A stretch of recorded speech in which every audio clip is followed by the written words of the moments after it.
Deacon Bob, who is a police officer, 21 years on the job and assigned full-time to the chaplain's office, he just shared with us this passage,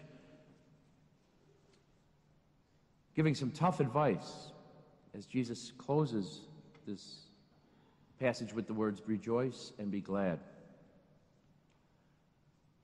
Not much rejoicing going on these days here in Chicago, certainly not among our police department, certainly not among Conrad's family, Kelly, Kim, and Mike, little Tess, too young to realize what's going on, but brothers Mike and David, our brother's grandparents and aunts and uncles, cousins, nieces and nephews, all his in-laws, his countless friends, and certainly his co-workers, his brothers and sisters in the 5th District who have been hit so very hard these past few months, led by a prince of a commander, Joel Howard, through some very, very difficult days. Rejoice and be glad. Certainly difficult advice to follow. Leading up to these words, Jesus speaks the Beatitudes as we know them. This is the Sermon on the Mount, Matthew's fifth chapter. And he identifies certain attributes. Blessed are you who are meek. Blessed are you who hunger and thirst for what is right. Blessed are you who are merciful. You who are clean of heart. You who are peacemakers. Or in Conrad's case, peacekeepers. Blessed are you. Indeed, blessed is Conrad, who embodies these very attributes, and then some. In recent days, I've spent much time with family, with coworkers, with friends of Conrad's, and they have identified some attributes of his as well. Attributes like he always had a smile on his face. He made us laugh. He would help anyone, anywhere they were needed, anywhere help was needed. He was known by his classmates in the academy as the go-to guy, the one when somebody was struggling with something, they would go to him to ask for help, and he never hesitated to do exactly that, to help them. He was the top shot in his academy class, helping others to qualify. Other friends of his said he loved being the police. It's something he wanted to do since he was a little boy playing with his Legos. He embodied honor, loyalty, and integrity. He was, as one person said just last night, a plain old, genuinely nice person, selfless and kind.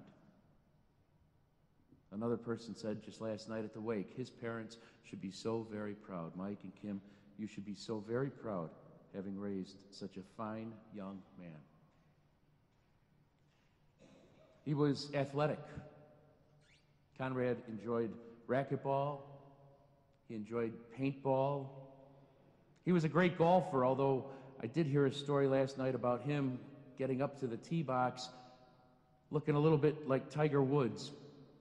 And he got up there and he told the guys to be quiet so he could concentrate on his shot. And he wound up and he hit that ball 250 yards, 2 fairways over. I'm glad his shot at the shooting range was better than that on the golf course. His second shot, he dropped another ball, and I understand that one went 300 yards straight ahead, right to the green. He enjoyed playing his dad, usually beating his dad, from what I hear, Mike, and other relatives out on the golf course. Another friend shared a story about Conrad before he joined the Air Force, proudly serving our country. One of his buddies went into the Marine Corps, and as I'm told, while his friend was away, Conrad, on a regular basis, would visit his friend's mom and make sure that everything at the house was okay and everything was all right with the family. He was that kind of person, always putting others before himself. I was told you could count on Conrad for anything. Friends in his 5th District said he was reliable. He was gung-ho, as one person quoted.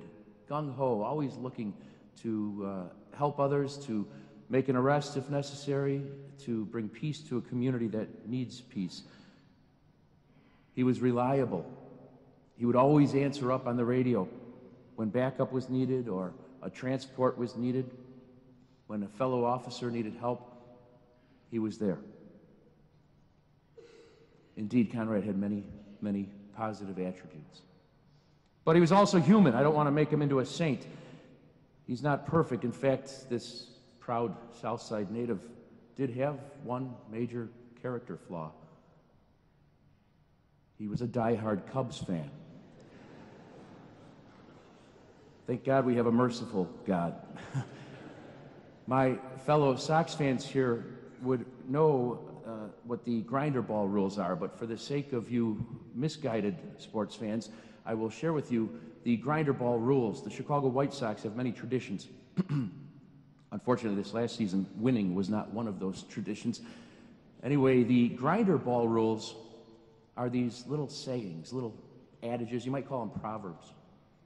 And the grinder ball rules are numbered, kind of like scripture. There are about 3 dozen of them. And you see them printed on t-shirts and on ticket stubs and on posters and banners. Can any of my fellow Sox fans tell me what grinder ball rule number 1 is? Anyone know grinder ball rule number 1, the very first of all the grinder ball rules? What is it? Absolutely. That is correct. Win or die trying. It's, in fact, it's right on the wall as you walk into the bullpen bar downstairs at Sox Park, I've been told. Win or die trying. Give the game everything you have. Those are the words of Jesus Christ elsewhere in the Scriptures. In the Gospel, we hear him say, love the Lord your God with all your heart, all your soul, all your mind, all your strength, and love one another as yourself. Elsewhere in the Scriptures, we hear Christ say, there is no greater love than to give your life for a friend, to lay down your life for another. Win or die trying. Give this life, give what God has given you, give God all that you have. And love your neighbor, love one another as yourself. I like to think that Conrad certainly followed that advice. Not even advice, friends, it's a command. And he lived his life according to that command. We hear in the second reading some beautiful words reminding us, as St. Paul wrote, to rejoice and remember that God is always present to us and that life does offer its share of challenges. Throughout Paul's letters, we hear a similar message. We walk through fire, but we shall not burn. We walk through water, we shall not drown. Paul reminds us in this second reading of Christ's love for us, and the first reading likewise. We hear, as Katie shared, as Chris shared from the Book of Wisdom, that the souls of the just, certainly Conrad was a just soul, the souls of the just are in the hand of God. And no more earthly challenges, no more setbacks, no more struggles shall face the souls of the just. And we give thanks to God for that. Our faith assures us that his soul is in God's hands. And one day,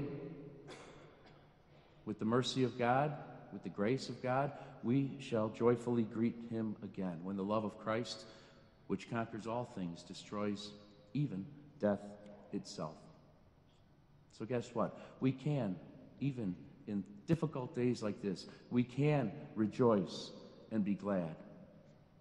Because if we lead lives pleasing to God, if we follow Conrad's example of putting others before ourselves, Conrad's example of serving, loving God, loving others, guess what? Our reward will be great in heaven.